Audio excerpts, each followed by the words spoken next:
kesempatan itu bagi kami untuk datang beribadah di hadapan Tuhan. Tuhan Yesus, tolong kami, tuntun kami. Biarlah ibadah kami ini tidaklah merupakan ibadah rutinitas bagi kami, tetapi merupakan kerinduan hati kami untuk datang mencari Yesus.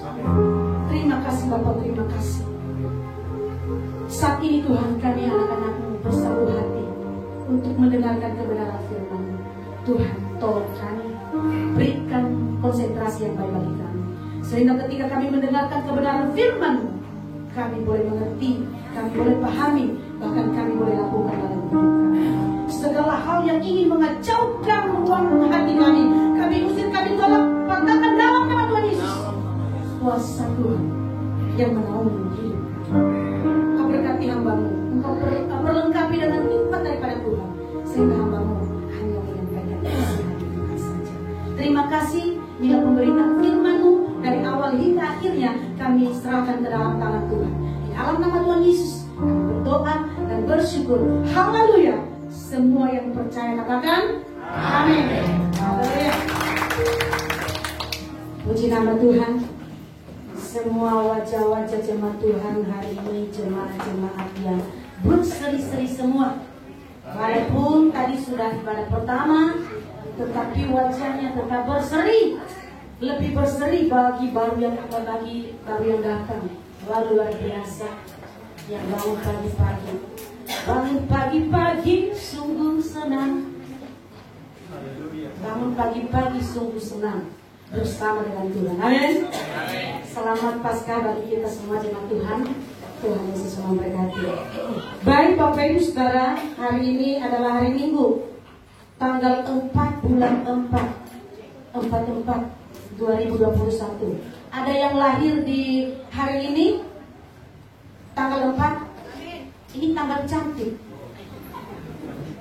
4. Gak ada yang. Baiklah, baik. Mari jemaat Tuhan, sama-sama kita belajar firman Tuhan pada pagi hari ini yang terambil dari surat 2 Korintus pasal yang keempat, ayatnya yang pertama sampai ayatnya yang ke-15. 2 Korintus pasal 4 ayat yang pertama sampai ayatnya yang ke-15. Nanti kita akan membacakan secara silih berganti. Saya akan baca ayat yang pertama. Harta rohani dalam bencana tanah.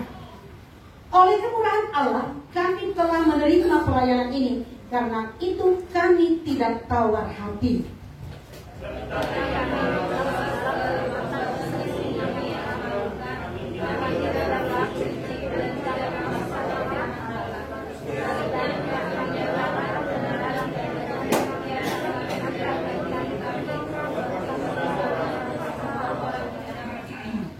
Jika Injil yang kami beritakan masih tertutup juga, maka ia tertutup untuk mereka yang akan binasa.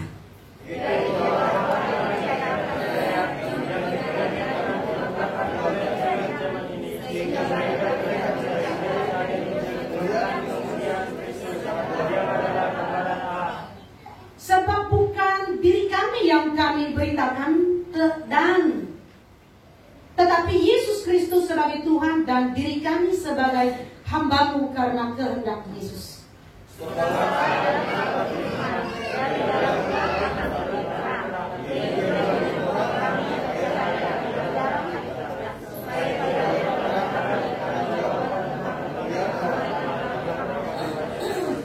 Tetapi harta ini kami punyai dalam bencana tanah liat, supaya nyata bahwa kekuatan yang melimpah-limpah itu berasal dari Allah, bukan dari diri kami.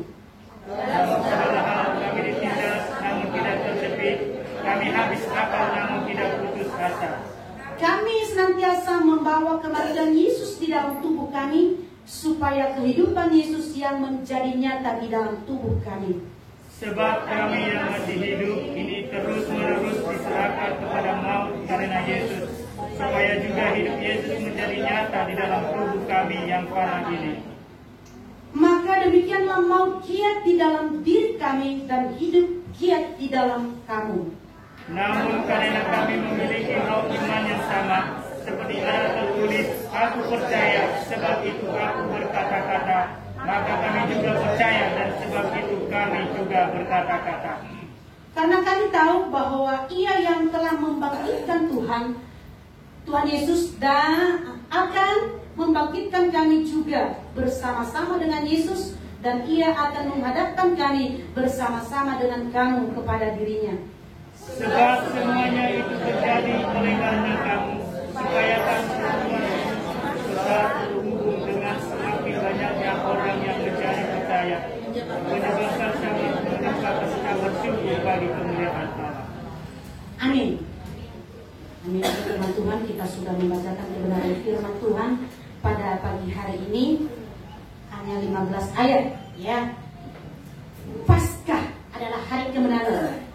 Kebangkitan Kristus merupakan peristiwa yang sangat besar dalam kehidupan manusia. Kebangkitan Kristus merupakan peristiwa yang sangat besar dalam kehidupan umat manusia. Kita sebagai orang percaya, itu merupakan peristiwa yang sangat besar dalam kehidupan kita. Kenapa? Karena Yesus tidak hanya lahir, tidak hanya mati, tetapi Yesus bangkit bagi kita semua. Yesus mau bangkit bagi kita. Ini menandakan bahwa Yesus sanggup melakukan apapun. Karena memang Dia sebagai Tuhan di atas segalanya. Amin. Itulah peristiwa yang sangat besar dalam sejarah kehidupan kita sebagai umatnya. Dia tidak hanya lahir, mati. Kalau hanya lahir mati ya sudah. Tetapi Dia bangkit bagi kita, membuktikan Yesus sungguh luar biasa dalam hidup kita. Amin. Tema spesial kita pada pagi hari ini, bangkit menang bersama Yesus. Bangkit berarti orang yang mau bangun, orang yang mau bergerak, tidak hanya duduk diam, tetapi mau bergerak. Karena kita adalah makhluk hidup. Kalau kita makhluk mati, ya kita nggak bergerak. Sebagai makhluk hidup, kita bergerak. Kita mau bangkit, bergerak untuk menyampaikan kabar baik bagi orang lain. Menang, ya. Kita mau menang atas semua yang kita alami dalam hidup kita. Hari ini Yesus telah mengalahkan maut. Yesus telah menang atas dosa. Yesus telah menang atas dosa. Maut dikalahkan. Dosa-dosa semua telah terkalahkan. Ya, kalau kita baca di dalam Roma bahwa upah dosa adalah maut. Tetapi Yesus sudah menang atas itu semua. Kita sebagai anak-anak Tuhan yang tadinya kita hidup bergelut dalam dosa, kita sudah dimenangkan oleh Tuhan. Kita sudah dibebaskan. Kita menjadi orang yang benar. Yang tadinya status kita sebagai orang berdosa diangkat menjadi orang yang benar. Ciri orang yang benar di dalam Kristus. Ada 3 hal pada pagi hari ini. Ya, karena jam 9 ada sekolah minggu kita. Mari kita belajar hari ini bahwa orang yang menang di dalam Yesus, hal yang pertama, ciri orang yang menang di dalam Kristus, tidak tawar hati. Di dalam ayat yang pertama, oleh kemurahan Allah kami telah menerima pelayanan ini, karena itu kami tidak tawar hati. Bahwa orang yang menang, orang yang mendapat kemenangan dari Tuhan, tidak hidup dalam ketawaran hati. Tidak tawar hati. Tawar hati artinya tidak ada rasa. Tidak ada rasanya, tawar semua.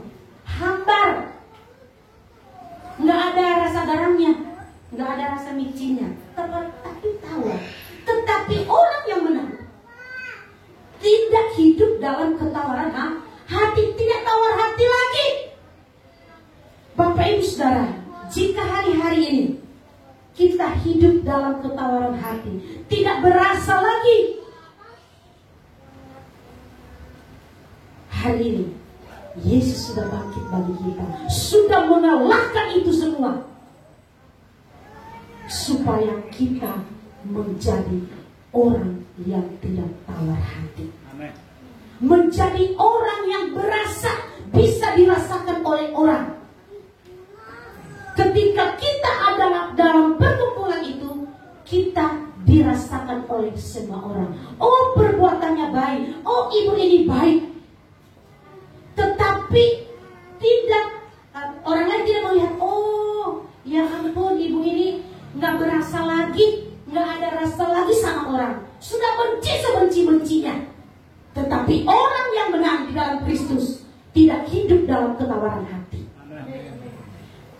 mau menjadikan hidupnya berasa bagi orang lain, sehingga rasa itu bisa dirasakan oleh orang lain. Oh, ini rasa ini bagus, oh rasa ini rasa nano-nano. Tetapi kita mau menjadikan hidup kita menjadi orang yang dirasakan manis rasanya. Amin. Kalau Yesus sudah mati bagi kita, memberikan kemenangan itu bagi kita, hari ini kita bisa bersukacita. Amin. Kita bisa menang. Lebih dari pemenang dalam segala perkara, menang bersama Yesus. Apakah kita mau menyimpan dendam? Apakah kita mau menyimpan amarah kepada orang lain? Tidak, jemaat Tuhan. Mari pada pagi hari ini, marilah kita jadikan diri kita menjadi orang yang berasa kepada orang lain. Jangan menjadi tawar kepada orang lain. Jangan menjadi hambar kepada orang lain. Tetapi hidup kita mau menjadikan berasa kepada orang lain. Amin. Jadi saya bisa merasakan, oh Pak Eko ternyata memiliki rasa yang manis. Amin. Oh Pak Ano memiliki rasa yang sangat manis. Haleluya. Manis dong. Jadi saya tidak merasakan yang asamnya, tapi yang manisnya. Biarlah, karena yang asam itu sudah ditanggung oleh Kristus. Sudah dimatahkan di dalam kuasa salibnya. Asam sudah diangkat semua. Jadi yang manis kita rasakan. Amin. Amin. Mau menjadi berasa dengan orang lain? Mau berasa dengan orang lain? Amin. Mari jemaat Tuhan, mari kita menjadi orang yang berasa kepada orang lain. Jangan hidup dalam ketawaran hati. Karena kalau kita hidup dalam ketawaran hati, hanya membuat diri kita semakin tertindas oleh kuasa dosa itu. Kalau kita masih menyimpan itu, berarti kuasa penyaliban Tuhan belum kita rasakan dalam hidup kita. Sia-sia kita sudah merayakan, sudah memperingati Jumat Agung, tetapi kalau hidup kita belum berasa kepada orang lain, sia-sia. Di dalam Korintus 1 dikatakan bahwa di dalam pasal 15 bahwa kalau Yesus tidak dibangkitkan, maka sia-sialah kepercayaan kita. Jadi jemaat Tuhan yang terkasih, khususnya di Bakat 2 ini, marilah kita menjadikan diri kita, hidup kita menjadi orang yang berasa. Amin. Amin. Amin. Tidak tawar hati, berasa. Dekat-dekat ibu ini adem rasanya. Dekat-dekat ibu Amel kayaknya saya jadi kebanyakan ngomong ini. Ketularan nih ngomongnya. Kebanyakan ngomong. Nah, ini kita tidak bawel, tapi memang rajin ngomong. Ya, rajin ngomong aja. Tidak bawel, tetapi rajin ngomong. Haleluya. Jadi nanti kalau ada suami-suami mengatakan, waduh istriku bawel banget. Tidak kan, saya hanya rajin ngomongnya, rajin bilangnya. Ya. Kalau saya nggak rajin bilangnya, nanti nggak ada yang dengar. Jadi marilah kita istri-istri, ya, rajin ngomong. Yang menjadi berasa kepada orang lain. Mari jemaat Tuhan, lihat hubungan dalam keluarga kita. Bagaimana hubungan keluarga kita di dalamnya? Hubungan suami istri. Apakah hubungannya tawar? Apa berasa? Hubungan dengan orang tua. Apakah berasa? Hubungan dengan anak-anak. Apakah berasa? Anak-anak. Apakah berasa hubungannya dengan orang tua? Yesus sudah bangkit bagi kita, membawa semua keasaman, membawa semua yang tidak baik itu, keegoan, dihancurkan oleh kuasa salib Tuhan. Mari kita berasa kepada orang lain. Amin. Amin. Baik dalam lingkungan keluarga, hubungan suami istri, jangan sampai tawar, tetapi selalu berasa setiap saat. Amin. Supaya keluarga itu menjadi keluarga yang harmonis. Kalau tawar, nggak enak rasanya. Kita diam-diaman. Kalau saya nggak pernah tawar, selalu berasa. Karena bangun pagi-pagi sungguh senang. Ya, sungguh senang memaksa maksudnya. Jadi semua orang yang ada di dalam rumah selalu merasakan rasanya, ya, rasanya dirasakan. Nasinya enak, sambalnya enak. Hebat sekali tante ini ya, pagi-pagi sungguh senang. Ya, luar biasa. Jadi kebangkitan Tuhan, ya, kebangkitan Kristus. Mari menjadikan diri kita menjadi orang yang berasa kepada orang lain dimanapun, baik dalam lingkungan keluarga, lingkungan kita bermasyarakat. Mari kita menjadi orang yang berasa kepada orang lain. Amin. Amin. Kita percepat. Hal yang kedua, karena kita mau mencari telur, anak-anaknya saja maksudnya. Hal yang kedua, ya, hidup dalam ketulusan. Di ayat yang kedua, tetapi kami menolak segala perbuatan tersembunyi yang memalukan kami, tidak berlaku licik dan tidak memalsukan firman Allah. Sebaliknya kami menyatakan kebenaran dan dengan demikian kami menyerahkan diri kami untuk dipertimbangkan oleh semua orang di hadapan Allah.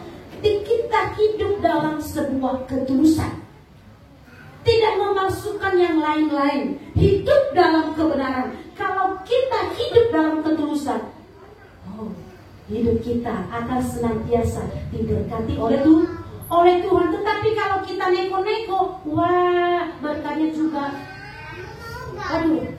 lama nyampainya. Tetapi kalau kita hidup lempeng di hadapan Tuhan, lurus aja, nggak ke kiri, nggak ke kanan, tetapi melihat ke depan. Pandangan bagus, fokus, tatap mata saya.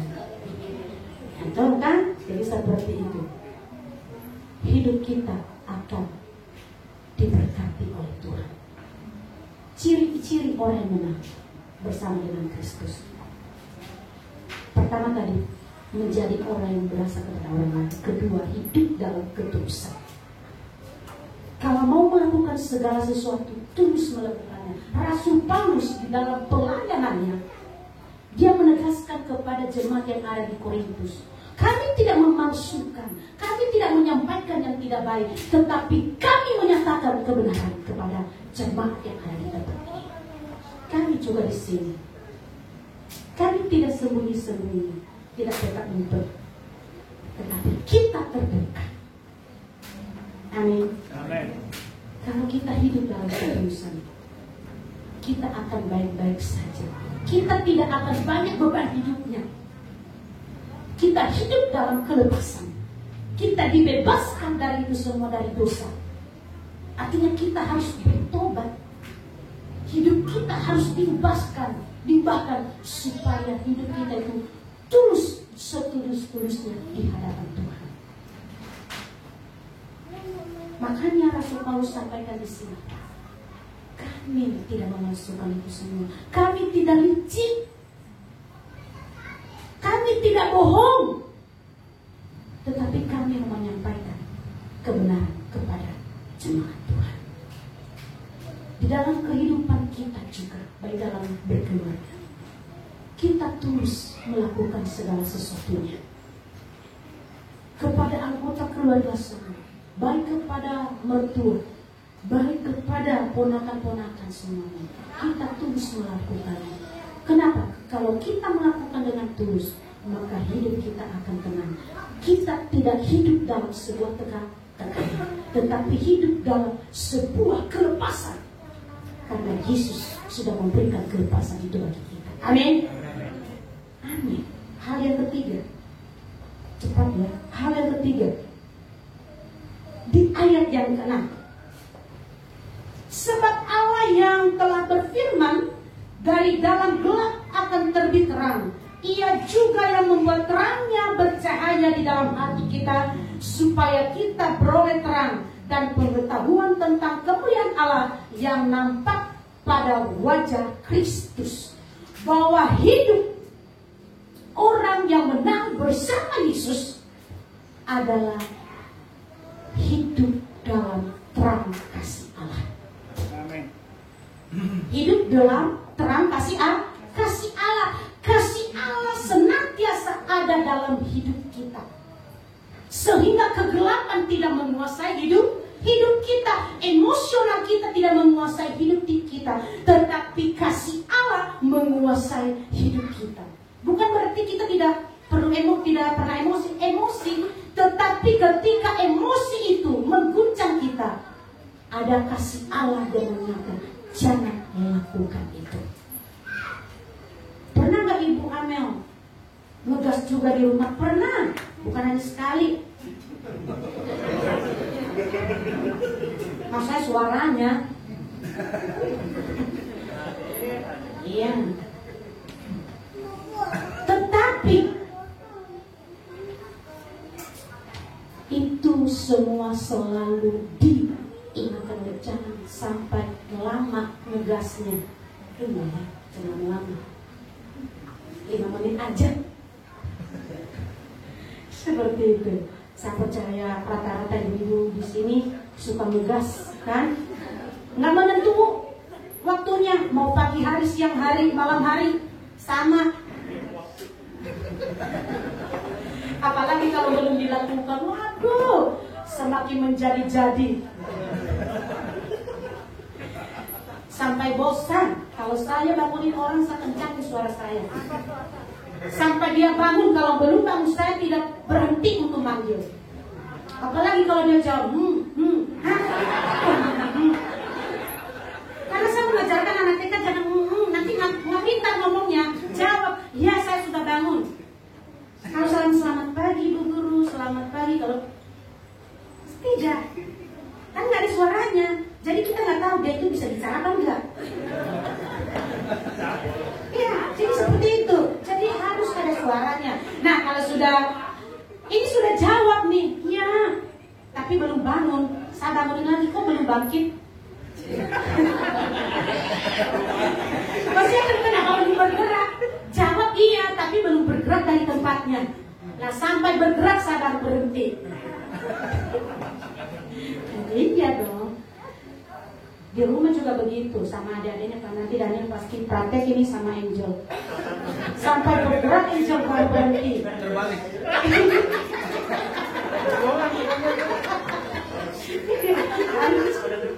Seperti itu. Jadi kita jangan diam-diam aja.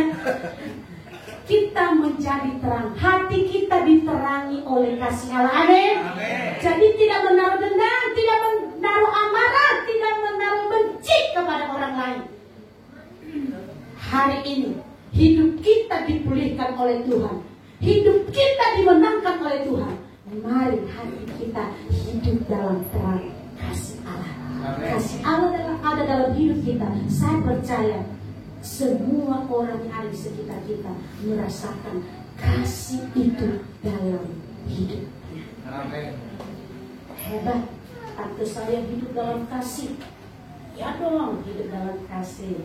Marah-marah, iya dong. Masa saya marah-marah?